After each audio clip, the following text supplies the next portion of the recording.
What's the craziest sacrifice a family member expected you to make for them? My brother Damien sat across from me at the hospital cafeteria table, holding up his phone to show me the test results, and said, "They're scheduling the transplant for 6 weeks from now. You're saving my life, Aaron." His hand was shaking just enough to seem genuine, and I reached across to squeeze his shoulder while my coffee went cold in front of me. I'd already been through 2 rounds of compatibility testing, signed a dozen consent forms, and met with the transplant coordinator 3 times to discuss the kidney donation process. My wife Nina had cried for an hour when I first told her I was doing this, not because she didn't support saving my brother's life, but because she was terrified something would go wrong during surgery. Damien had been diagnosed with kidney failure 8 months ago, and our entire family had rallied around him with fundraisers and prayer chains and a rotating schedule of people driving him to dialysis appointments. I was 26 years old, in perfect health, and the only family member who was a match after our parents, 2 other siblings, and 5 cousins had all tested negative. The surgeon had explained the risks clearly during my consultation, walking me through the 6-inch incision they'd make in my abdomen, the 6 weeks of recovery time, and the small possibility of complications. But I'd looked at my brother's face during that appointment, seen how gray his skin had become and how exhausted he looked, and I'd signed every form without hesitation because that's what family does. I'd been working as a mechanical engineer at a manufacturing firm for 3 years, steadily building a career and saving money for the house Nina and I wanted to buy. We'd been married for 18 months and were planning to start trying for kids once we got settled in a bigger place. My boss had been understanding about the upcoming surgery, approving 6 weeks of medical leave and assuring me my position would be secure when I returned. Nina had started meal prepping and organizing our apartment to make my recovery easier, buying extra pillows for the couch and setting up a recovery station in our living room. My mother called every other day to thank me for stepping up and being the hero Damien needed, though I kept telling her I wasn't a hero, just a brother doing what needed to be done. Damien had always been the golden child in our family, the oldest son who'd gotten a business degree and worked in finance before his health crashed. He'd dated a string of beautiful women, driven expensive cars he couldn't really afford, and lived in a condo our parents had helped him buy. I'd always been the quieter younger brother, more practical and less flashy, but we'd been close growing up, and I couldn't imagine not helping him now when he needed me most. The first strange detail I noticed came 3 weeks before the scheduled surgery, when I stopped by Damien's condo to drop off groceries and found him loading golf clubs into his trunk. He looked startled when he saw me, quickly closing the trunk and explaining he was just organizing his storage unit while he still had energy. I asked if he felt strong enough to be doing that kind of physical activity, and he got defensive, saying the doctors wanted him staying active between dialysis sessions. Something about his tone felt off, but I told myself I was just being paranoid because I was nervous about the surgery. When I mentioned it to Nina that evening, she said kidney failure patients could have good days and bad days, and maybe this was one of his better days. I tried to let it go, but the image of those golf clubs kept nagging at me because the transplant coordinator had specifically said Damien should be conserving his energy and avoiding strenuous activities. 2 days later, I called his dialysis clinic to confirm his appointment schedule so I could coordinate visiting him, and the receptionist put me on hold for several minutes before coming back and saying she couldn't discuss patient information without authorization. I found that odd since I was listed as his emergency contact and had been to several appointments with him, but I assumed maybe there were new privacy policies I wasn't aware of. The second strange detail happened when I met with Dr. Ramona Keeley, the transplant surgeon, for my final preoperative consultation. She was a woman in her mid-50s with 30 years of experience and a reputation as one of the best transplant surgeons in the state. She walked me through the surgery timeline again and mentioned that Damien's kidney function had been fluctuating in recent tests, which sometimes happened with patients in his condition. I asked what that meant for the urgency of the transplant, and she paused before saying the medical team wanted to proceed as scheduled, but would be monitoring him closely. Something in her pause made my stomach tighten, and I asked directly if Damien was in immediate danger without the transplant. She said kidney failure was always serious, but his current dialysis regimen was keeping him stable for now, which struck me as different from what Damien had been telling the family about being in critical condition. When I mentioned this discrepancy to my mother that evening, she got upset and said I was looking for excuses to back out of helping my brother. She reminded me that doctors sometimes downplayed things to avoid scaring patients, and that Damien needed this transplant regardless of the exact timeline. I felt guilty for even questioning it and apologized for worrying her. The third strange detail came 2 weeks before surgery when I ran into Damien's ex-girlfriend Cassidy at a coffee shop downtown. She asked how I was doing, and when I mentioned the upcoming transplant, her face went completely white. She pulled me aside and asked if I was absolutely sure Damien needed a kidney, because when they'd been dating 6 months ago, he'd been perfectly healthy and had never mentioned any kidney problems. I felt my chest tighten as I explained he'd been diagnosed 8 months ago, right around when they broke up, and she shook her head slowly. She said they'd dated for 2 years and broken up because Damien had been gambling heavily and lying about money, and she'd never seen him sick or going to any medical appointments. I told her maybe he'd hidden his health issues because he didn't want her to worry, but even as I said it, something felt wrong. She gave me her number and told me to call if I needed to talk, and I left that coffee shop with my hands shaking and my mind racing. When I confronted Damien about it that evening, he got furious and said Cassidy was a bitter ex who was trying to cause problems because she couldn't handle that he'd moved on. He said he hadn't told her about his kidney problems because their relationship was already falling apart, and he didn't want her pity. His explanation sounded reasonable, but I couldn't shake the feeling that something wasn't adding up. The fourth strange detail happened when I was going through insurance paperwork 10 days before the surgery and noticed the dates on Damien's dialysis bills didn't match the schedule our mother had been posting in the family group chat. According to the bills, he'd only been to dialysis 6 times in the past 3 months, when he was supposedly going 3 times a week.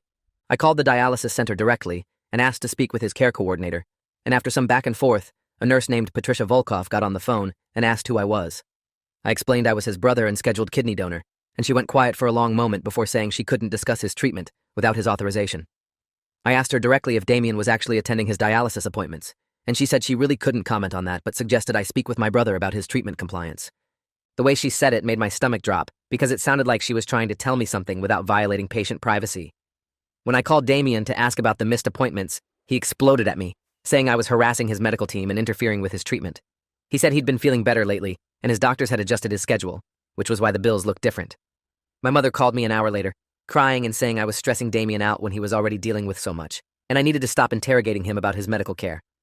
I couldn't sleep that night, lying next to Nina while she breathed softly, and my mind went in circles about all the inconsistencies I'd noticed. The golf clubs, the surgeon's careful wording, Cassidy's confusion, the missing dialysis appointments. I wanted to believe I was just being paranoid, that my anxiety about the surgery was making me see problems that weren't there. But something deep in my gut told me something was very wrong with Damien's story. Nina woke up around 2 o'clock in the morning and found me at the kitchen table with my laptop, scrolling through medical websites about kidney failure symptoms and dialysis requirements. She asked what I was doing, and I told her about all the strange things I'd noticed. She listened carefully and then said maybe I should postpone the surgery until I felt more confident about what was happening. I said I couldn't do that because the whole family was counting on me, and Damien would die if I backed out now. She pointed out that if Damien wasn't actually as sick as he claimed, then maybe he wouldn't die, and maybe I needed to find out the truth before letting someone cut me open and take my kidney. The next morning, I called Dr. Keeley's office and requested an appointment to discuss some concerns I had about the transplant. Her receptionist initially said there were no appointments available, but when I said I was the scheduled donor and needed to speak with her urgently, they found a slot that afternoon. I sat in her office at 3 o'clock, looking at her diplomas on the wall and the family photos on her desk, while I tried to figure out how to voice my suspicions without sounding crazy. She came in and sat down, asking what concerns I had, and I told her everything. The golf clubs, the missing dialysis appointments, the ex-girlfriend's confusion, the inconsistencies and timing. She listened without interrupting, and when I finished, she was quiet for a long moment before saying she appreciated me being honest about my concerns. She explained that as a surgeon, she had an ethical obligation to ensure all organ donations were given freely and without coercion, and that if I had any doubts, we should postpone until I felt certain. I asked her directly if Damien's kidney failure was real, and she said she couldn't discuss another patient's medical information with me, but that she'd be reviewing his file more carefully before proceeding with any surgery. I left that appointment feeling both relieved and terrified because I just put the transplant in jeopardy based on what might be paranoid suspicions. My phone started ringing within an hour, and it was my mother, absolutely hysterical. Damien had called her and told her I was trying to back out of donating, and she was begging me to reconsider, saying I was killing my own brother by questioning his doctors. I tried to explain about the inconsistencies I'd noticed, but she talked over me, saying I was being selfish and cruel and breaking apart our family. My father called next, his voice cold and disappointed, saying he'd raised me better than to abandon family when they needed me most. My sister Bethany sent a long text about how I was traumatizing everyone and needed to stop causing drama when Damien was fighting for his life. Nina stood next to me while I took call after call, her hand on my back, and when I finally turned off my phone, I sat on our couch and cried because my entire family thought I was a monster for questioning whether my brother was actually dying. That evening, I made a decision that would either prove I was right or destroy my relationship with my family forever. I drove to the dialysis center where Damien supposedly received treatment and asked to speak with Patricia Volkov, the nurse I'd talked to on the phone. She came out to the waiting room and recognized my name immediately, leading me to a small office and closing the door. I told her I needed to know the truth about my brother's treatment because I was scheduled to donate my kidney in a week, and if there was something wrong, I needed to know before the surgery. She looked at me for a long moment, clearly wrestling with patient privacy rules and medical ethics, and finally said she couldn't tell me anything about Damien's care directly, but she could tell me about dialysis requirements in general for someone with his supposed level of kidney failure. She explained that patients with advanced kidney failure typically need dialysis 3 times a week.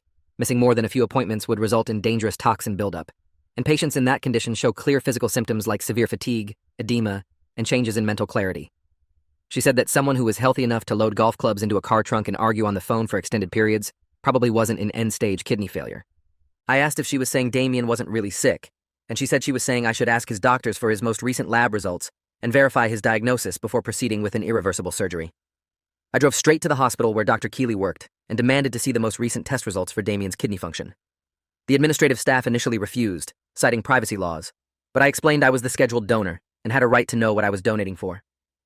After several hours and multiple phone calls between departments, a hospital attorney named Douglas Brennan came down to speak with me. He was a thin man in his 40s with graying hair and glasses, and he explained that while I couldn't legally access Damien's medical records without his consent, as a potential donor, I had the right to request an independent medical evaluation to verify the need for the transplant. He said the hospital's transplant ethics committee would need to review the situation, and he'd be scheduling an emergency meeting for the next morning. I asked what would happen at that meeting, and he said they'd examine all available evidence about Damien's condition and determine whether proceeding with the transplant was medically and ethically appropriate. He gave me his card and told me to be at the hospital at 9 o'clock the next morning. I barely slept that night, and when I walked into the conference room at 9 o'clock, there were 7 people sitting around the table. Dr. Keeley was there, along with Douglas Brennan, a hospital administrator named Carol Nguyen, a medical ethicist named Dr. James Richter, who specialized in transplant cases, Patricia Volkov from the dialysis center, and 2 other doctors I didn't recognize. They asked me to explain my concerns in detail, and I went through everything again, showing them the dialysis bills with missing appointments, describing the golf club incident, mentioning Cassidy's confusion about Damien never being sick during their relationship. Dr. Richter asked if I had any proof beyond circumstantial observations, and I admitted I didn't, just a strong feeling that something was wrong. Carol Nguyen said they'd been reviewing Damien's medical records and had some concerns about inconsistencies in his testing timeline. Dr. Keeley added that she'd requested new lab work from Damien yesterday, and he'd become very agitated and refused to submit to additional testing, which was unusual for someone desperate for a transplant. Douglas Brennan explained that the hospital had a legal and ethical obligation to ensure organ donations were appropriate, and based on the concerns raised, they were suspending the transplant pending further investigation. The room erupted with discussion about how to proceed, and I sat there feeling both vindicated and horrified, because if I was right, it meant my brother had been lying about dying for months. Dr. Richter said they needed to conduct an independent medical evaluation of Damien's kidney function, with tests done under controlled conditions to prevent any possibility of manipulation. Patricia Volkov mentioned that in her 15 years as a dialysis nurse, she'd seen a handful of cases where patients faked or exaggerated kidney problems for various reasons, usually related to seeking pain medication or disability benefits. She said the pattern of missed appointments and vague symptoms fit that profile, and if Damien was avoiding regular dialysis, it suggested he didn't actually need it. One of the other doctors, who introduced himself as Dr. Philip Wong, the hospital's nephrology department head, said he'd review Damien's original diagnosis paperwork and compare it with standard protocols for kidney failure diagnosis. The meeting concluded with everyone agreeing to demand new comprehensive testing from Damien before any transplant could proceed, and if he refused, the surgery would be canceled permanently. I called Damien as I left the hospital and told him the transplant was on hold pending new tests. He went ballistic on the phone, screaming that I'd betrayed him and turned the doctors against him when he was dying. I said if he was really dying, then the tests would prove it, and we'd proceed with the surgery immediately. He said I'd poisoned everyone's mind with my paranoid accusations, and now he'd probably die before they finished their investigation. I asked him directly why he'd refused to submit to new lab work the day before, and he said he was tired of being treated like a criminal when he was the victim. The call ended with him yelling that I'd killed him, and he hoped I could live with that guilt. My mother called me within minutes, sobbing that I'd destroyed Damien's chance at survival and torn apart our family. She said the hospital had called to tell her the transplant was canceled, and she wanted me to know I'd never be forgiven for this. My father left a voicemail saying I was no longer welcome at family gatherings until I made this right. Bethany sent a text calling me a psychopath who was obsessed with destroying Damien's life. Nina held me while I cried, saying I'd done the right thing and the truth would come out. Dr. Wong called me 3 days later and asked me to come to his office for a meeting. I walked in to find him sitting with Dr. Keeley, Douglas Brennan, and a woman who introduced herself as Detective Rita Kwan from the Insurance Fraud Division. My hands went cold because the presence of a detective meant this had escalated beyond a medical ethics issue into a potential crime. Detective Kwan was in her early 40s, with 15 years of experience investigating healthcare fraud, and she explained that several red flags in Damien's case had triggered an automatic review by the insurance company. She said they'd subpoenaed his medical records and discovered significant inconsistencies between the diagnosis he'd reported and the actual test results on file. Dr. Wong pulled out a folder full of lab reports and explained that Damien's kidney function, while slightly below normal, was nowhere near the level that would require dialysis or transplant. He said the original diagnosis of kidney failure appeared to have been based on manipulated lab results that didn't match the actual blood draws. Detective Kwan said they were investigating how the manipulation happened, but early evidence suggested Damien had either tampered with samples or convinced someone at a testing facility to falsify results in exchange for payment. I sat there feeling like I couldn't breathe while Dr. Wong explained that Damien's actual kidney function was at about 70%, which was low but manageable with diet and medication. He said there was no medical need for a transplant, and in fact, performing the surgery would have subjected me to unnecessary risk for no benefit to Damien's health. Dr. Keeley said she was deeply disturbed that the fraud had gotten this far through their screening process, and they were reviewing all their protocols to prevent this from happening again. Douglas Brennan explained that the hospital would be filing a formal complaint with medical licensing boards and cooperating fully with the criminal investigation. Detective Kwan asked if I'd be willing to provide a statement about Damien's behavior and the inconsistencies I'd noticed, and I said yes, without hesitation. She explained that insurance fraud was a serious crime, and if they could prove Damien had deliberately faked his condition to obtain an unnecessary transplant, he could face multiple felony charges with potential prison time. I asked why he would do this if he didn't actually need the kidney, and she said they were still investigating his motives, but it appeared to involve financial incentives from selling organs on the black market. My stomach turned as Detective Kwan explained that there was a thriving illegal market for human organs, with kidneys selling for upwards of $100,000 to desperate patients who couldn't get legitimate transplants. She said they'd found evidence that Damien had been in contact with several brokers who facilitated these sales, and it appeared he'd planned to receive my kidney through the legitimate medical system, then sell it to a buyer overseas rather than actually using it himself. The scheme would have required additional surgery to remove the kidney after transplant, which would have been performed by unlicensed doctors in another country. She said this type of fraud was rare, but not unheard of, usually motivated by severe financial problems or addiction issues. I told her about Cassidy mentioning gambling problems, and Detective Kwan wrote that down, saying they'd found evidence of significant gambling debts totaling over $200,000 that Damien owed to several casinos and private lenders. The kidney sale would have cleared his debts and provided additional profit, all while I recovered from major surgery, believing I'd saved my brother's life. The next few days were a blur of police interviews, legal consultations, and family implosion. Detective Kwan brought me in for a formal recorded statement, where I detailed every interaction with Damien, every inconsistency I'd noticed, and every moment I doubted his story. She said my testimony would be crucial for the prosecution because I could establish the pattern of lies and manipulation from a family member's perspective. A prosecutor named Leonard Shaw contacted me to discuss the case, explaining that Damien would likely be charged with insurance fraud, attempted theft by deception, and conspiracy to commit organ trafficking. He said the organ trafficking charge was federal and carried a sentence of up to 10 years in prison. My family group chat exploded with messages accusing me of going to the police and trying to send Damien to prison when he was sick and vulnerable. My mother called every day begging me to drop the charges and stop cooperating with investigators, saying I was destroying my own brother over a misunderstanding. I tried to explain that Damien wasn't actually sick and had been planning to sell my kidney, but she refused to believe it, saying the police were lying to turn me against my family. The breaking point came when Dr. Wong held a press conference at the hospital to announce they'd uncovered an organ fraud scheme involving falsified medical records. He didn't name Damien specifically due to legal restrictions, but he described the case details and explained how close they'd come to performing an unnecessary surgery. Local news outlets picked up the story, and within hours, reporters were calling my phone and showing up at my apartment building. One journalist, a woman named Michelle Torres, who specialized in medical fraud investigations, convinced me to give an on-the-record interview about my experience. I sat in front of her camera and told the whole story, from agreeing to donate my kidney to discovering the truth to watching my family turn against me for exposing the fraud. The interview aired that evening on the 6 o'clock news, and within an hour, my phone was flooded with messages from family members calling me a traitor and attention seeker who'd humiliated the family on television. But I also received messages from dozens of strangers thanking me for exposing the fraud and sharing their own stories of family members who'd tried to manipulate them into dangerous medical procedures. Damien was arrested 4 days later at his condo. Detective Kwan called to tell me they'd executed a search warrant and found extensive evidence of the organ trafficking scheme, including emails with brokers, wire transfer records showing planned payments, and medical documents from overseas facilities. She said Damien had lawyered up immediately and wasn't cooperating with investigators, but they had enough evidence to proceed without his confession. His bail was set at $50,000, and my parents immediately took out a second mortgage to pay it.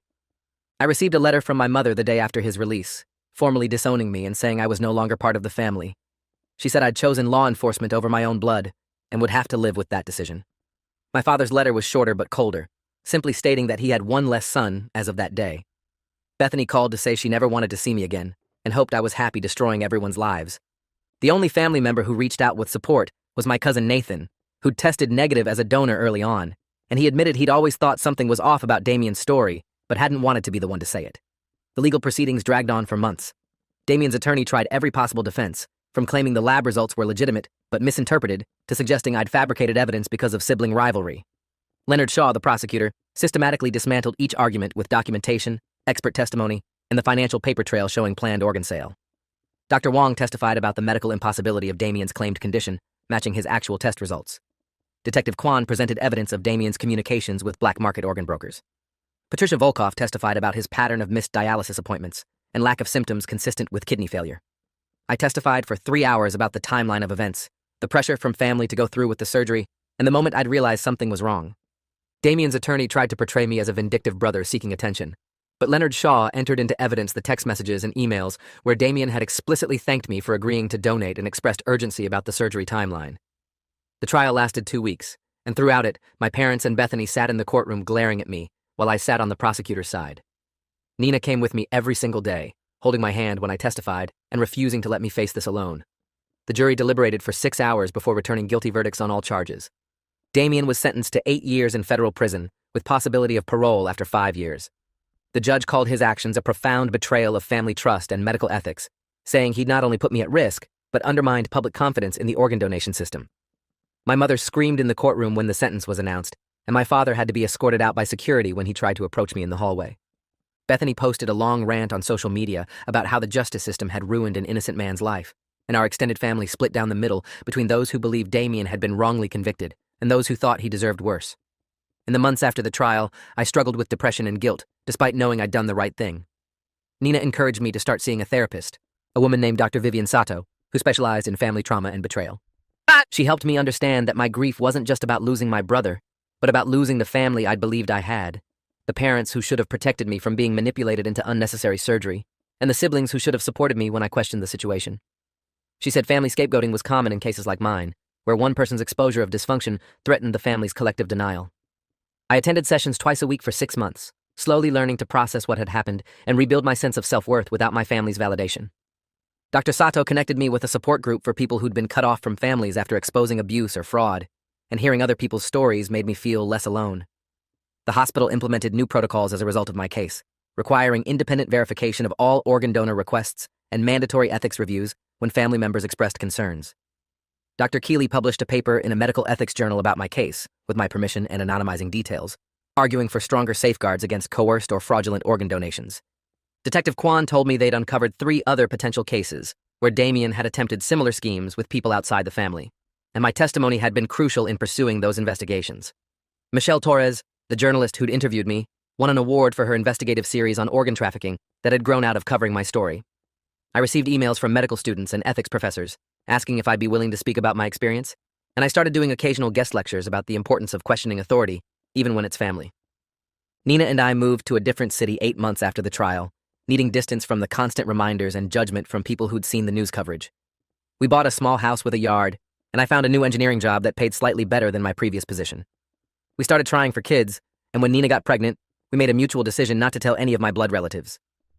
Our daughter was born on a Saturday morning in March, and the only family present were Nina's parents and siblings who'd supported us throughout the whole ordeal.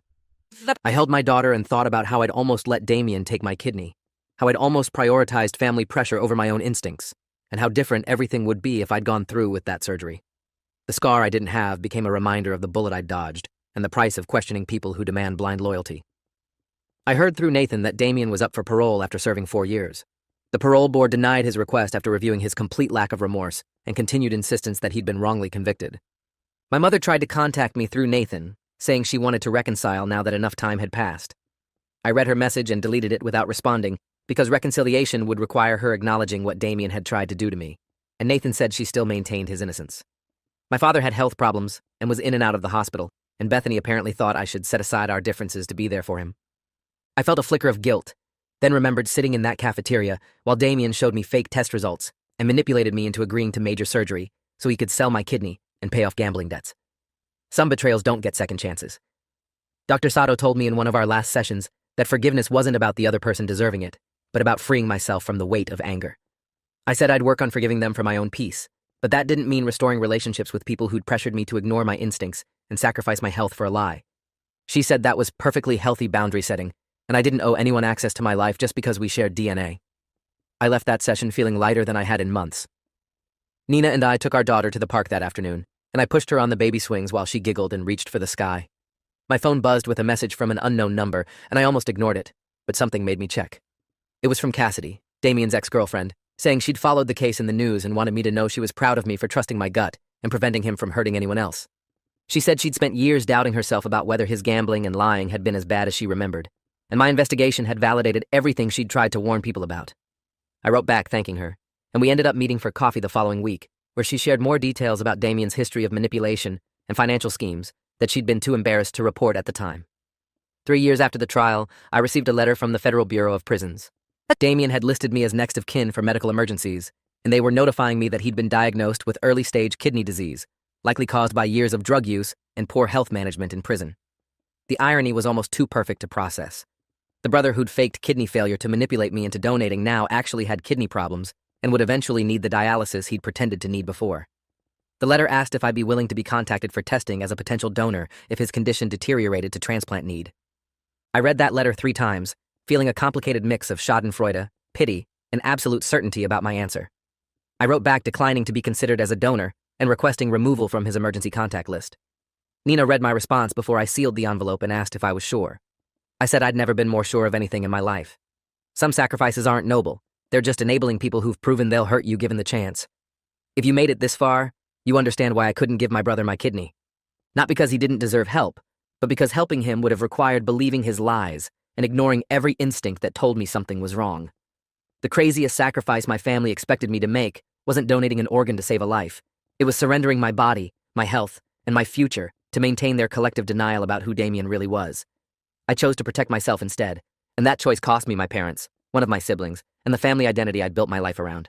But it saved me from exploitation that would have left physical and emotional scars no amount of family approval could heal. Sometimes the hardest sacrifice is refusing to sacrifice yourself, standing firm when everyone you love demands you ignore what you know to be true. I made that choice, and I'd make it again. If you enjoyed this, you'll definitely want to see the next ones too. So subscribe now and let me know your take in the comments.